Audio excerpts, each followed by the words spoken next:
Previously on SquatchSpot, throughout our investigation into the Sasquatch phenomenon, we have had some truly extraordinary experiences that seem to defy explanation. We have experienced a number of unexplainable equipment malfunctions while out in the field, and when there was strong evidence to support there were Sasquatch in the area. In December of 2017, during our late-night surveillance of Goat Mountain, an area that has had numerous roadside crossings being reported, we captured what many researchers believe is a Sasquatch on camera. What was very curious, as the creature moved into the area, my FLIR night vision unit experienced unexplainable interference, and although it was nearly fully charged, the battery quickly drained and the unit powered off. During my March 3, 2020 encounter, I experienced significant electronic failure, and following this incident, I discovered a number of digital files were actually missing on 3 separate recording devices. I have never experienced this sort of malfunction in the past, and I find it very unlikely it is coincidental that 3 separate recording devices experienced the same malfunction that day.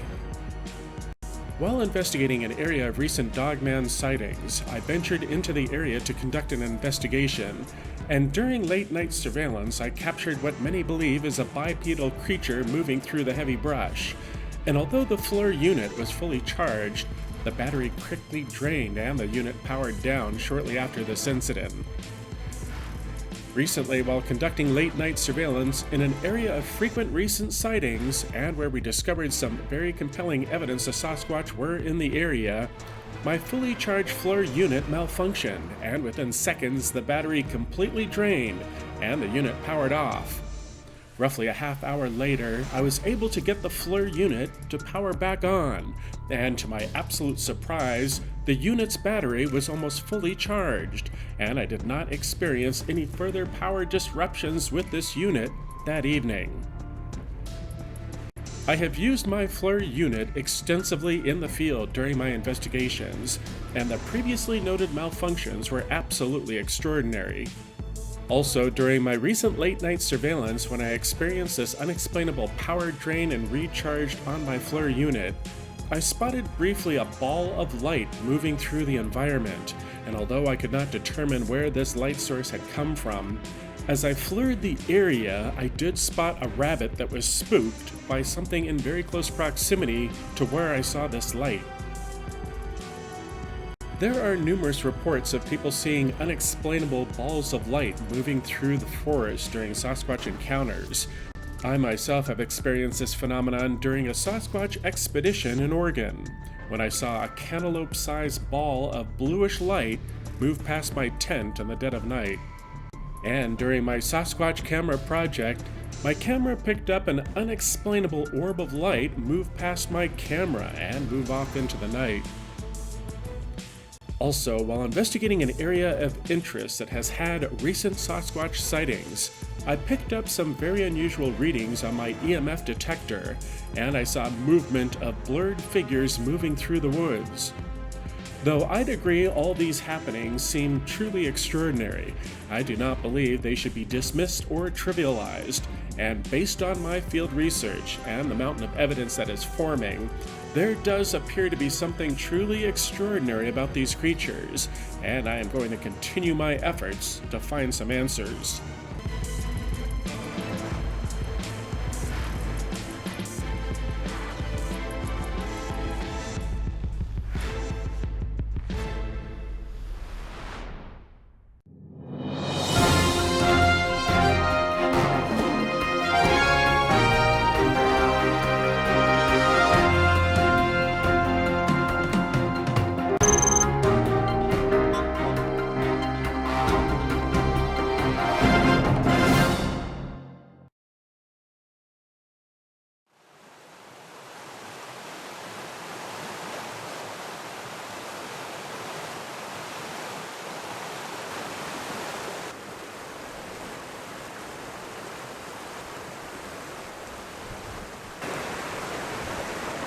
Hello and welcome to SquatchSpot. I'm Darren Smith, and I hope that all of you out there are doing okay and that you and your loved ones are well.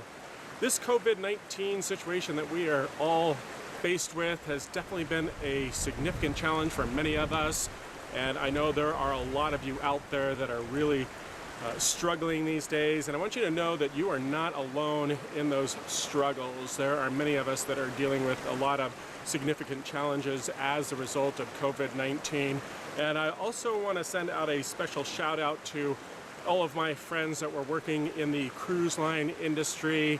There has been some significant impact to the travel industry in general, and I know there are a lot of my friends that are within that industry that are really faced with some very challenging situations at the moment, and I definitely want to send out a heartfelt shout out to all of you out there that are dealing with those challenges. And I really encourage all of you to try to spend some quality time with friends and loved ones, and if you are kind of a lone wolf like myself, definitely do something nice for yourself, because we are definitely going through some challenging times. But it does appear that with the numbers are starting to drop here, it does look like there is some light at the end of the tunnel. So I am hopeful that we just need to hold on a little bit further until we get back to some sort of normalcy. So hang in there, everyone. We're going to get through this. So right now I have returned to that location that we have been investigating these past few episodes, because I definitely think we are on the right track here, and I am once again going to spend some time in this environment searching for physical evidence that the Sasquatch are moving along this river gorge, like I do think that they are. And then tonight we are going to move up again up onto one of these ridge lines to do some nighttime surveillance of this gorge, because we definitely had some interesting things take place the last time we had conducted our night investigation of this area.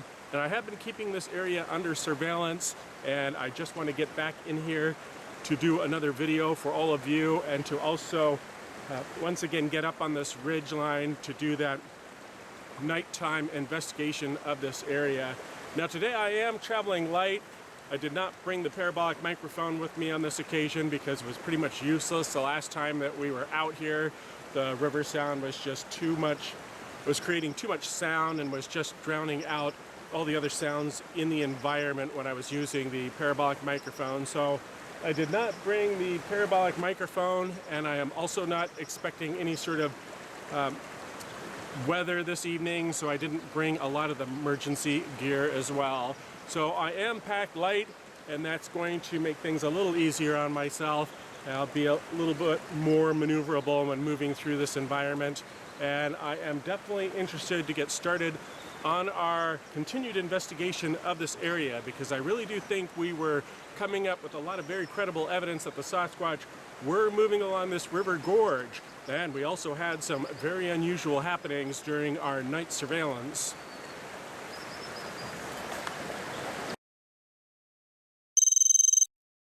The evidence I felt was compelling were the numerous reports I've received of recent sightings in this area.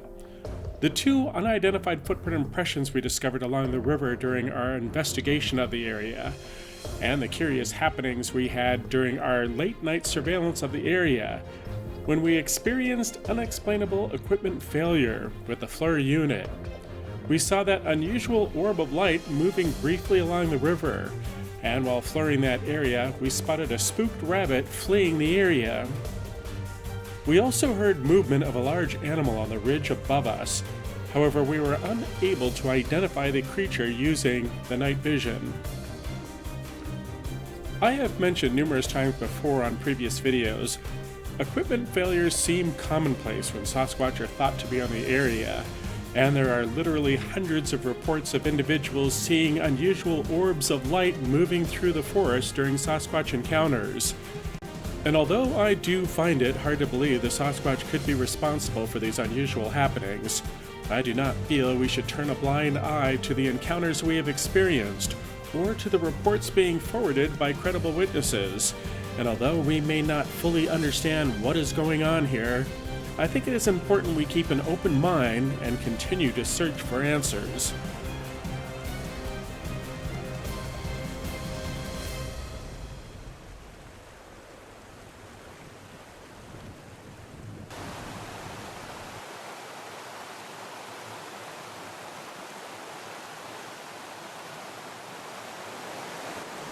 to thank all of you for your continued support of my channel, for the kind words of encouragement you have been sending me, and for your support. I really do think that together we have a much better chance of solving this mystery, and I really do appreciate all of you reaching out to share your own opinions regarding the evidence that we have collected and also the encounters that we have had throughout our investigation into the Sasquatch phenomenon. And I also want to thank all of you from around the world who are forwarding me information of interesting cryptids that you have in your area. I have friends in the Philippines that reached out to share the story of the Capri, which is apparently a Bigfoot type creature that lives in the forest. It's supposedly an elemental being of fire, so it has the ability to create fire, and it smokes tobacco. And I really felt that it was interesting to hear these stories because of the interesting parallels that it had with the Sasquatch phenomenon here in the United States. And I also have friends, of course, in Australia who send me a lot of information regarding the Yowie. And I have friends in Russia that tell me about the Siberian snowman. We have Bigfoot type creatures in China, up into the Himalayas. And also I received a lot of information from my friends down in South America who share the interesting information of the cryptids that they're finding down in that area. And I have to admit that all of these reports that are coming in of these other creatures, these other cryptids, is really quite extraordinary. However, throughout my investigation into the Sasquatch phenomenon up in this area, I have received a multitude of reports of individuals seeing dogman creatures, and also a creature similar to the dogman but with more goat features. They call it the goat man. And I've also received a number of reports of individuals seeing the Mothman, which is this large moth-type creature that's kind of grayish, and it has these really big red eyes. And I've also received a number of reports that people were seeing mermaids in the riverways here along the California Sierra Nevada mountains. So I really do find it extraordinary that there are so many different types of cryptids being reported up in this area. Now, I don't know if these other creatures exist. I do know that the Sasquatch exists because I have seen it. We have photographed it a number of times on camera, and we've had a number of encounters. We found the footprints, and there's a lot of clear evidence to support that there are Sasquatch in this area. These beings are real. However, I have not received any sort of evidence that these other creatures exist. And at first I was thinking people were just misidentifying the Sasquatch. There were a number of reports coming out of the Avocado Lake area just outside of Sanger, California, where a lot of individuals were seeing the Dogman, and I thought that they were just misidentifying the Sasquatch because I know that there are Sasquatch in that area. They come down off the Sierra Nevada mountains along the Kings Canyon drainage. They get into that area around Avocado Lake that is surrounded by orchards, and then they get into the San Joaquin Valley. So I absolutely believe that there are Sasquatch in that area through certain times of the year, and I thought that these individuals were misidentifying the Sasquatch. Now, I think that as researchers, it is important for us to keep an open mind as to what's going on here, because just investigating the Sasquatch phenomenon, we have had some very unusual happenings occur when we believe that there were Sasquatch in the area, the most frequent being the equipment failures. But we've also seen interesting balls of light moving through the environment, and there are numerous reports out there that people were seeing orbs in the forest moving about when Sasquatch were in the area. Now, I have mentioned earlier on various episodes that I've encountered an orb while up in Oregon. This was a ball of bluish light that floated past my tent in the middle of the night, and I have no explanation for what that ball of light was. However, I was on a Bigfoot expedition in a very remote location, and we absolutely believe there was Sasquatch in the area. So that is interesting that I did experience some unusual light anomaly in an environment where we expected the Sasquatch to be. Now, also my camera project deep in the forest of this California Sierra Nevada mountains, we did catch that interesting light source that was moving around near my camera. Now, there are some researchers who believe these balls of light are almost like drones for the Bigfoot, where they send these balls of light out and the balls of light can kind of investigate an environment. I don't know what these light sources are, but when we were here conducting our late night surveillance, we were having technical difficulties with the FLIR, and I also saw a ball of light moving along the river briefly. Now, this was not a light that was casting illumination out. It wasn't a flashlight. This was a contained source of light. It was a ball of light that faded in. It was moving through the environment and faded out. And I have no explanation for what that light source was. But now, getting back to these cryptids that are being spotted around the world, I do think it is important that we kind of keep sharing our information, regardless of how outlandish it may be, especially within the Bigfoot phenomenon. We can't place the Bigfoot in a box. I was out looking for an offshoot of Gigantopithecus when I began my investigation into this phenomenon. I thought the Sasquatch were either an unidentified ape species or a relic hominid. However, I have to admit, throughout my investigation and having these very unusual happenings occur, I am definitely open to other possibilities here, and I definitely keep an open mind while conducting my investigation. I think it's really important as researchers that we do keep that open mind and also continue to share our information online.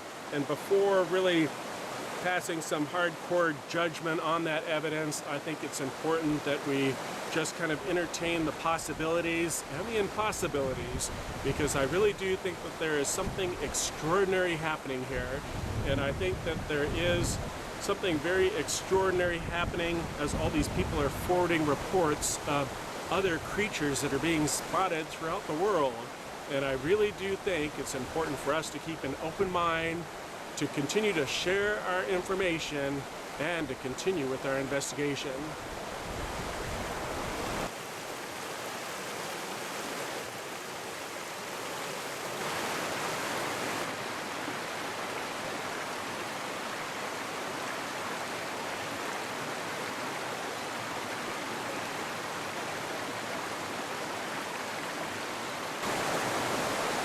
There is a misconception out there that is usually communicated by amateur researchers, and that is that if you want to encounter a Sasquatch, you have to go to a very remote location.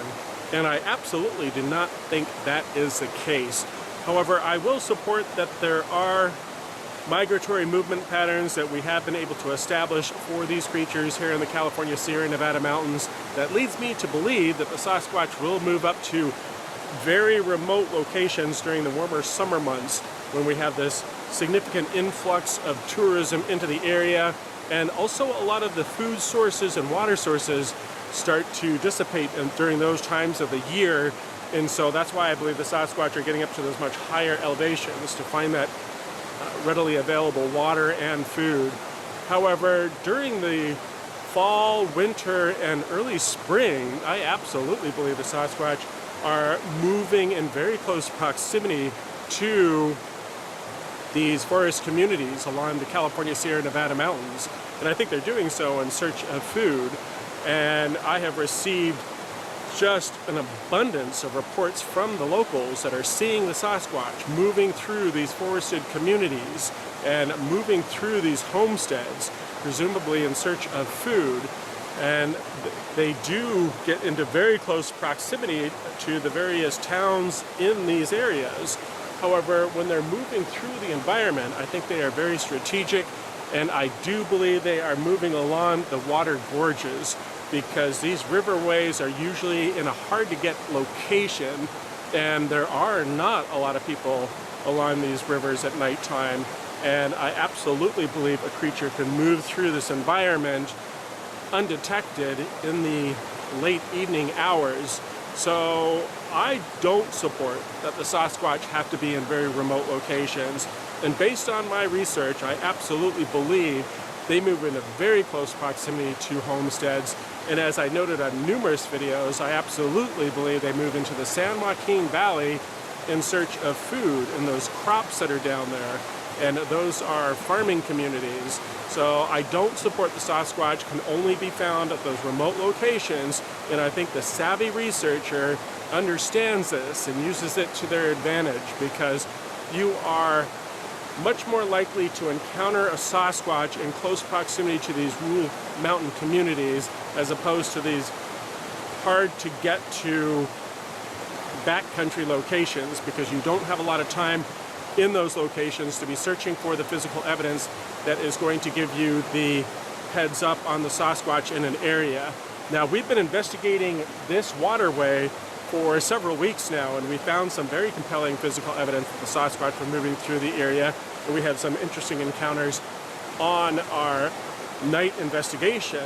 Now, that being said, I'm also monitoring other areas of interest that we have been investigating. I've been keeping an eye on that area around Goat Mountain, the area that I've dubbed Area X, and also up near my encounter location. Now, some of those areas are hard to get to because of the snow in the area, but I definitely keep a close eye on all those environments, and if I do detect any sort of physical evidence that there may be Sasquatch in that area, I will absolutely move my investigation and concentrate on that area.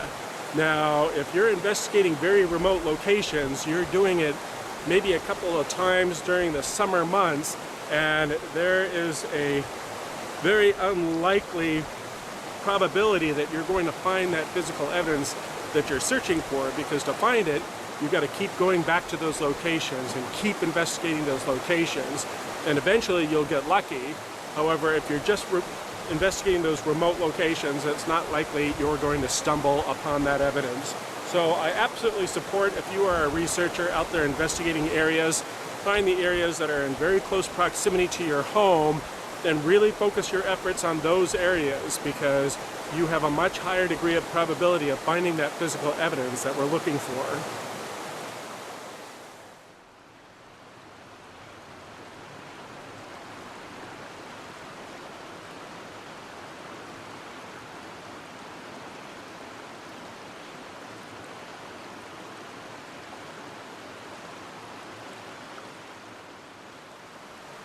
Okay, we're kind of getting at that time now where I think we need to get up onto one of these ridges to set up our night surveillance.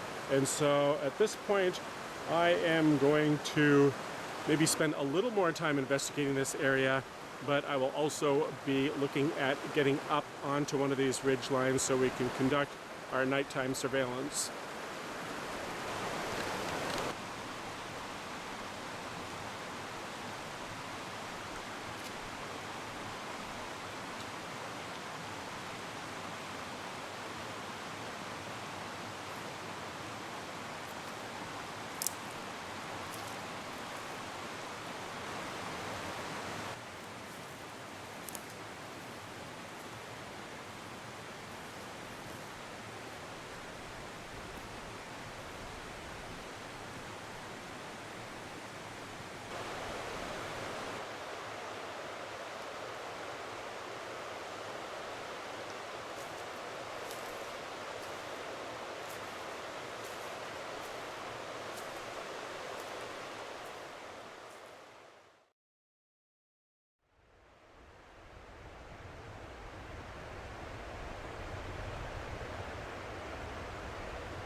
Okay, so we're at a little different vantage point than the last time. I could see a lot more of the river, and I've been fluoring it for quite a while now, and I haven't seen anything of interest. But what is definitely worth noting here is the last time I was in this area, I had that malfunction with the FLIR, and tonight I have not experienced that. So the last time I was here, I was literally watching the power drain on the FLIR, and then it powered down. And the temperature tonight is probably a little cooler than the previous time that we were here. But again, tonight I have not experienced any sort of unusual anomalies with the FLIR unit. So that is definitely something I am going to note here. So definitely something else that is worth noting was that unusual light that we saw the last time we were here. Now, as I mentioned before, this wasn't like a flashlight that was spreading illumination. This was a solid ball of light that was moving through the environment. It did very much look like an orb of light. And what was unusual about that was we saw the orb moving. I got back on the FLIR, and there was something that scared that rabbit. There was, it looked like a rabbit on the FLIR. I zoomed in on it because it was hot, and it scattered, and it was in very close proximity to where I was seeing that light source. So something spooked the rabbit, and something created that ball of light that was moving through the environment. So that is definitely something worth noting. However, tonight, I haven't seen anything out of the ordinary, and although I don't have a full moon like I did the previous evening, we don't have any cloud coverage this evening, so I do have a lot more visibility. There's a lot more illumination in the area, even despite the fact that we are not working with a full moon tonight. But so far, nothing of interest worth reporting, but I am going to continue to monitor this area, and maybe we will hopefully come up with something interesting.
Okay, that definitely caught my attention. I was scanning the area and it looked like there was a Bigfoot in the forest there, but clearly it is a unusually shaped rock, but it definitely created some interest there for a moment. But again, I've been at it for hours now, and really there hasn't been anything out of the ordinary to report.